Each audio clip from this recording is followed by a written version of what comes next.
A lead service line replacement project started in Flint in 2016. The program was designed to take out all of the lines at homes from the street to the house. It was supposed to be done by 2020, but it still continues to this day. Most recently, a federal judge found the city in contempt for failing to meet deadlines to remove all the lines. I sat down with Flint Mayor Sheldon Neely and asked him about this project. The lead service lines that you just mentioned, the city was found in contempt in court.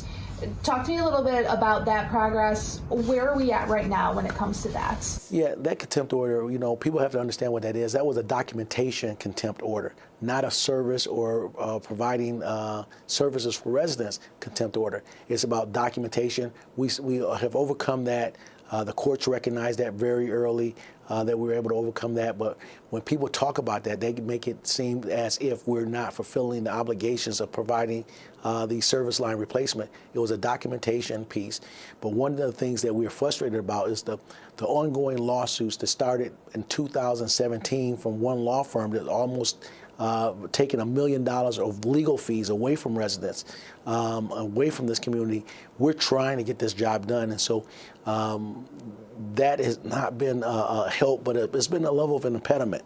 When we talk about initially 18,000 lines were identified, funding came in from our federal partners to be able to support that, but 10,000 additional sites were added with no additional funding, with no additional time. And we're still accommodated that. We had to make 31,000 visits to homes to look at the restoration activity. This administration inherited a lot of dysfunction. We had 3 engineering firms, and we're serving with the 3rd engineering firm on this project. And so we've had a lot of work to do and a lot of things to overcome. We caught at the intersection of crisis, financial crisis.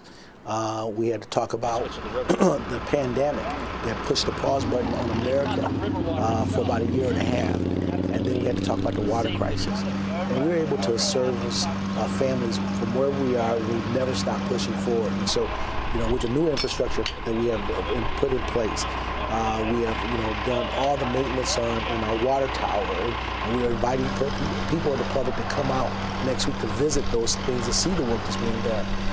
Looking at our water tower, the highest symbol in the sky in the city of Flint, we put a new mantra there, and it says Flint Strong.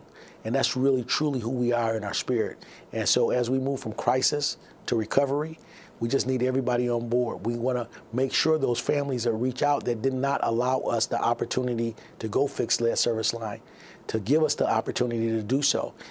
They have to give consent. That is a measurement of law, and then they have to be available once consent is given.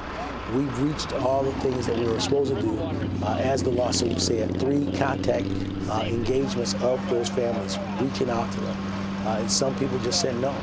But we want to continue to go over and above, and we will go over and above and reach out to them. Internal infrastructure for families. We've replaced 28,000 water meters, and then we're looking at opportunities, maybe how to get more resources in to finish all the restoration projects. But those jobs will start, and we will move forward to continue to provide a level of recovery and support for families like mine that's living in Flint.